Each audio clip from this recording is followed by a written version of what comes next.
This is ridiculous. This is ridiculous. This is a burger bun so good, you don't even need the burger to eat it. Hello, everybody, and welcome back. Thanks for joining me. I am Kurt Farrell. I am your host. Thanks for joining me for another episode of this thing that I'm doing, which is cooking food and talking about it while I cook it.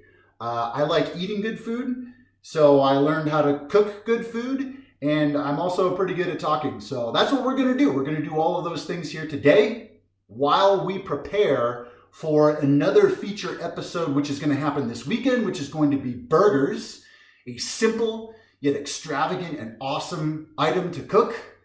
And in preparation for that, we are going to make the ultimate complement to a burger, which is the ultimate best burger bun possible. Before we do get started, I'm just going to say one thing. If I had to summarize how to make a burger bun in one statement, this is how I would summarize it. A burger bun is basically a biscuit and a loaf of bread smashed together. If you know how to make those two things, or are at least somewhat familiar with those two things, and you take those two ideas and combine them, you can do the math, you can do all the figuring out along the way and figure out exactly how to make a burger bun.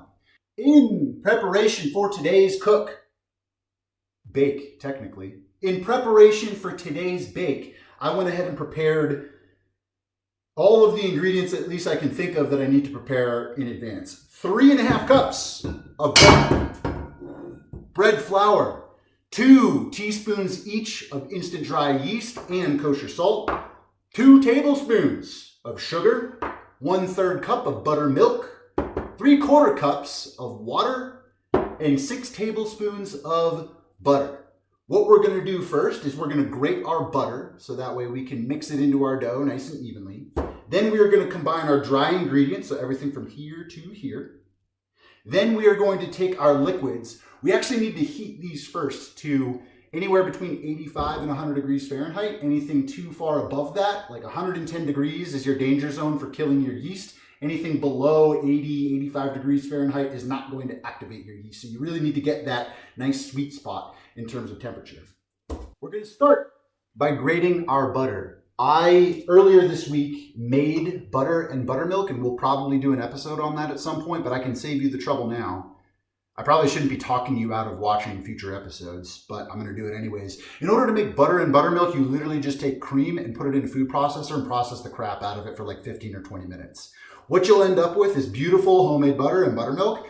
This is about 6 tablespoons, but if you do make your own butter, just know that it's probably about 3 ounces of butter.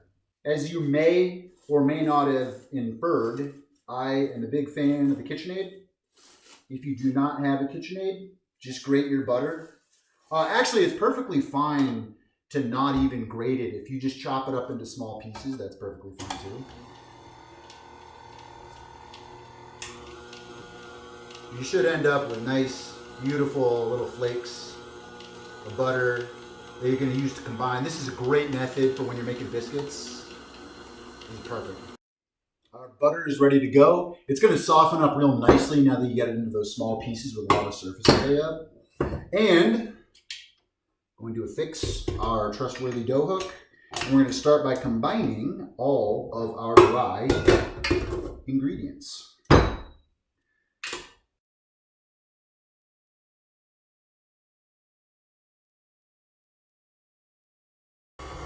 That's it. That's good. While we stir this buttermilk, I put it in the microwave for about 15 seconds and it got up to about between 85 and 90 degrees. Check it with my meat thermometer.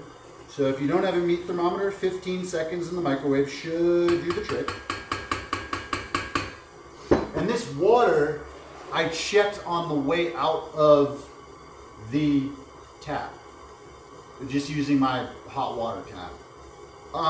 Probably just make sure it's warm. Just make sure it's not room temp, slightly above room temperature. I mean, 85 degrees, you know what 85 degrees feels like.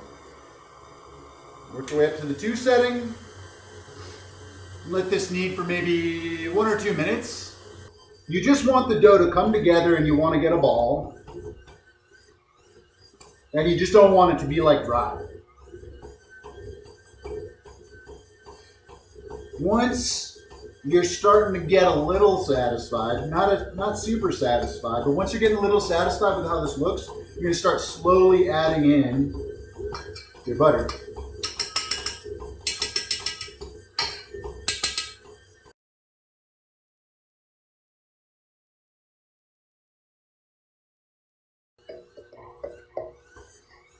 All right, once your butter is all added, knead on the 2 setting for about 5 or 6 minutes.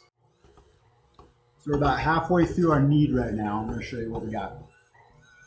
Should be a nice, it shouldn't be like insanely dry. This isn't like a really dry dough recipe. It should be a little, it should look like spongy and like maybe a little, I don't want to say soggy, but like just, you should tell it's moist. It shouldn't be super, super dry. Kind of like biscuits, you know?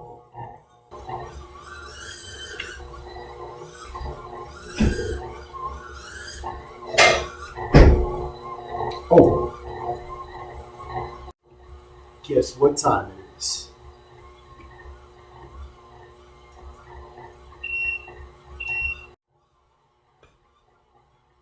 It's been about 6 minutes. I'm turn that down. We're going to turn it out onto a lightly floured surface. Because again, you don't want this to be, this isn't a super dry dough. You don't want this to be insanely dry. You just don't want it to stick, right? To your surface. And all we're really going to do at this point, look at this. Look at this dough. Look at that. You can already tell how good this is going to be just by like how beautiful and soft and stretchy and supple and resilient and pokey this dough is. You can go to the grocery store and buy the crappy Wonder Bread, or make your own burger buns with beautiful dough like this that you work yourself and vastly extend the superiority of your burgers. So we're going to go ahead and just turn this out onto a floured surface. Yeah, like I said before with the pasta, right? You're making dough. You have to knead it at least once or twice by hand. So go ahead and do that. Get your fix in. You got to feel like you're making dough. So you have to do this once or twice or 3 times. Literally, you're just going to make this into a ball. This is the technique. This is what I've learned is like the common thing that people do when they're making dough is they form it into a ball and they do like the spin with their hands on the bottom like this. You're going to form this into a dough ball. That's literally it. And then you're going to put this into your bowl, whether it's the bowl you use for your stand mixer or not. You're going to take this dough ball, literally just throw it in there. Beautiful dough. Plate, literally just plate. Let it rise for 1 hour at room temperature. We'll see you in an hour. 1 hour has transpired. And your dough should have risen. What we're going to do now is turn your dough out onto a surface, which we probably should put a little flour on. Lightly flour your surface, just a little bit. You're going to take your dough and you're going to turn it out onto that floured surface. And then what I'm going to do is I'm going to take a scale. It's 886 grams divided by 6 is like just shy of,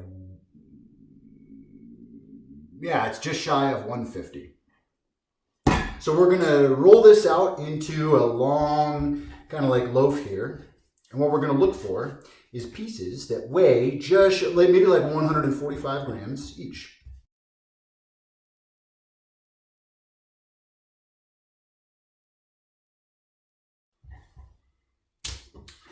So I've got 6 evenly cut pieces of dough here. They're all about 145 grams each. And now we're just going to form them into little dough balls, and then we're going to kind of like push them down into little dough pucks. So you're just going to take this, get your dough, get it all put together.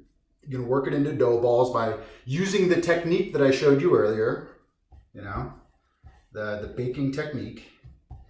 And you're gonna kind of pull these together. You really want to like kind of like pull around and get this nice, soft, smooth top to it.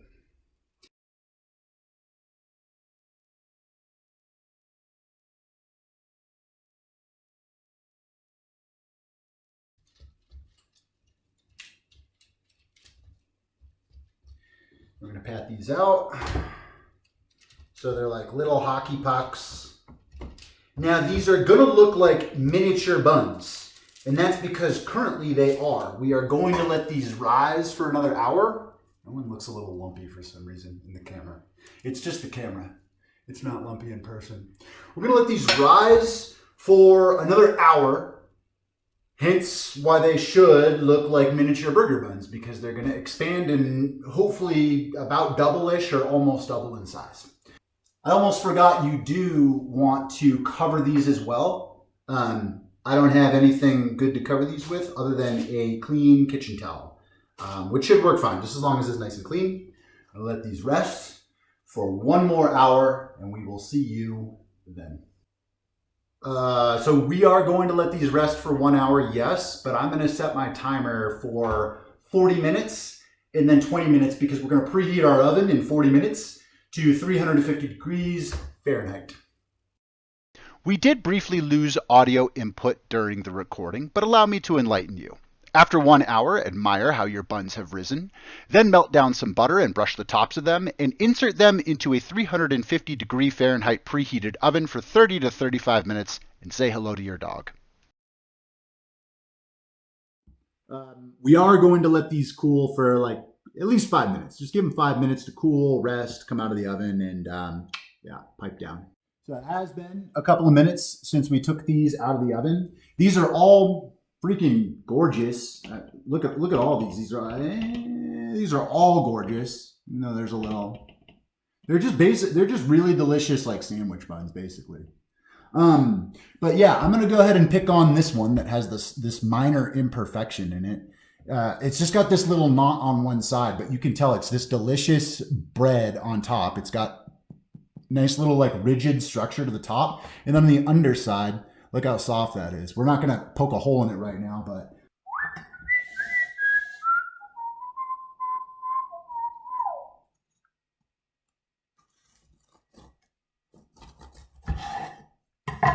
look at this.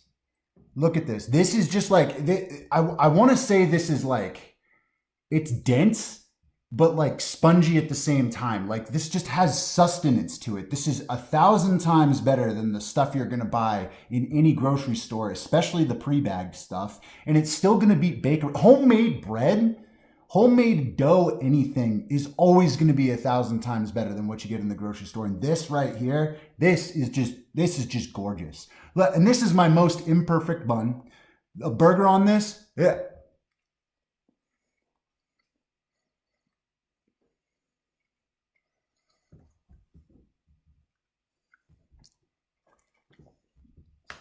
A burger bun so good, you don't even need the burger.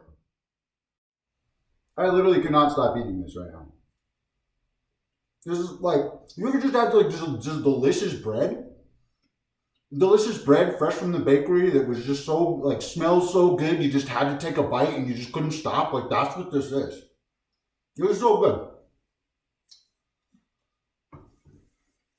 Like,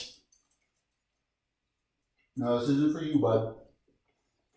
Hey, say goodbye. Say goodbye, buddy. Goodbye. Thanks, everybody, for tuning in.